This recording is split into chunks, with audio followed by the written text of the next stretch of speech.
Hello everyone. स्वागत है आप सभी का आपके अपने YouTube channel unique GK by Arvind में।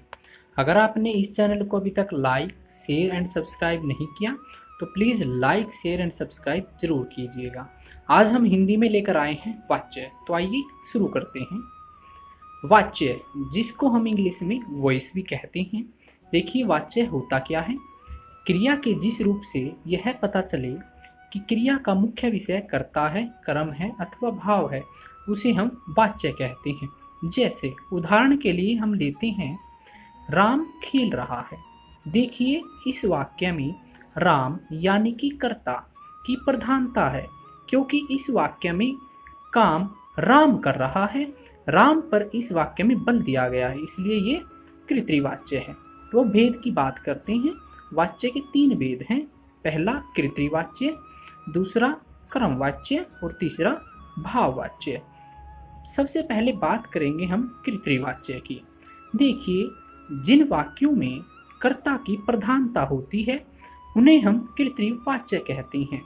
जैसे राजीव पुस्तक पढ़ता है। इस वाक्य के अंदर राजीव पर बल दिया गया है कि पुस्तक कौन पढ़ रहा है, राजीव। और कृतवाच्यों के साथ में कर्ता के साथ ने मिलेगा और इन वाक्यों में सकर्मक और अकर्मक दोनों क्रिया होती हैं।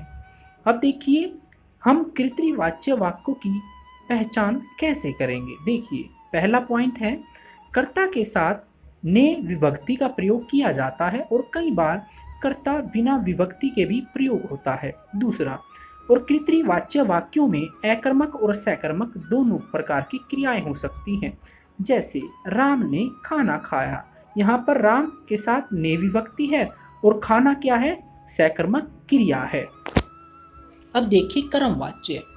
कर्मवाच्य क्या होता है, जिन वाक्यों में केंद्र बिंदु कर्ता ना होकर, अर्थात इसमें मुख्य बिंदु जो है वो कर्ता नहीं कर्म है, इन्हें हम कर्मवाच्य कहते हैं। और इन वाक्यों में कर्ता के साथ से के द्वारा और इनमें कर्मवाच्य के अंदर केवल सकर्मक क्रिया का प्रयोग होता है। जैसे निशा से गीत गाया गया। इस वाक्य के अंदर गीत गाया गया पर बल दिया गया है, इसलिए ये कर्मवाच्य है। देखिए हम कर्मवाच्य की पहचान कैसे करेंगे। इन वाक्यों के अंदर कर्ता के साथ से या के द्वारा विभक्ति लगाई जाती है और वाक्यों में जाना से पहले क्रिया सामान्य भूतकाल में होती है। उदाहरण के लिए सीता के द्वारा मधुर गीत गाया जाता है। देखिए यहाँ पर सीता जो कि कर्ता है, इसके साथ के द्वारा लगाया गया है, जो कि पॉइंट 1 में बताया गया है। अब दूसरे में देखिए जाना से पहले भूतकाल क्रिया होती है। अब देखिए जाता जाता है से पहले क्या है, गाया। ये क्या है, भूतकाल, सामान्य भूतकाल क्रिया है। अब देखिए तीसरा भाववाच्य। जिन वाक्यों में कर्ता की प्रधानता न होकर अकर्मक क्रिया का भाव प्रमुख होता है, अर्थात इन वाक्यों के अंदर अकर्मक क्रिया पर बल दिया जाता है।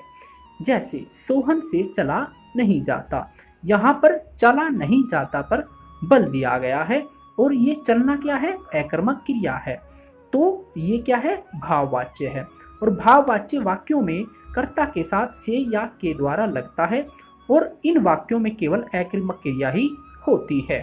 देखिए इनकी पहचान हम कैसे करेंगे। कर्ता के साथ इनके साथ भी से या के द्वारा कारक चिन्ह लगाया जाता है और इन वाक्यों के अंदर भाववाच्य के अंदर सदैव अकर्मक क्रिया ही प्रयोग की जाती है और इन वाच्यों में क्रिया सदैव एकवचन और पुल्लिंग में ही होती है। देखिए उदाहरण के लिए हिरन से चला नहीं जाता। यहाँ पर चलना क्या है, चला, मतलब ये अकर्मक क्रिया है।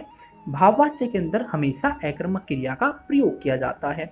चला नहीं जाता और हिरन के साथ से विभक्ति लगाई गई है, इसलिए ये भाववाच्य है हमेशा। और भाववाच्य हमेशा अधिकतर निषेधात्मक वाक्य या ना वाले वाक्य ही होते हैं।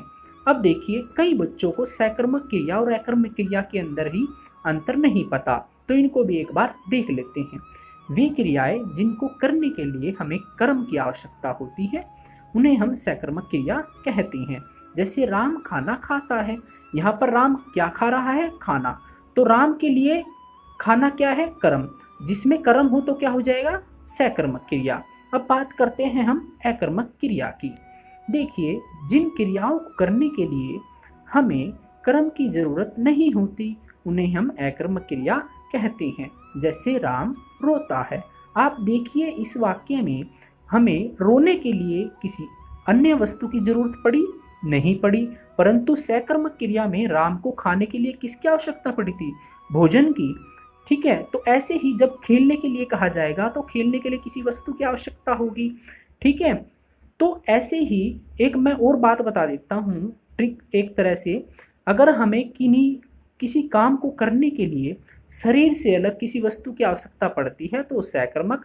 अगर शरीर के द्वारा हम कोई काम करते हैं, अन्य किसी वस्तु की जरूरत नहीं पड़ती, तो अकर्मक क्रिया। जैसे रोने के लिए हमें किसी की आवश्यकता नहीं पड़ती और खाने के लिए हमें किसकी आवश्यकता पड़ती है, भोजन की। तो ये था आज का विषय वाच्य। धन्यवाद।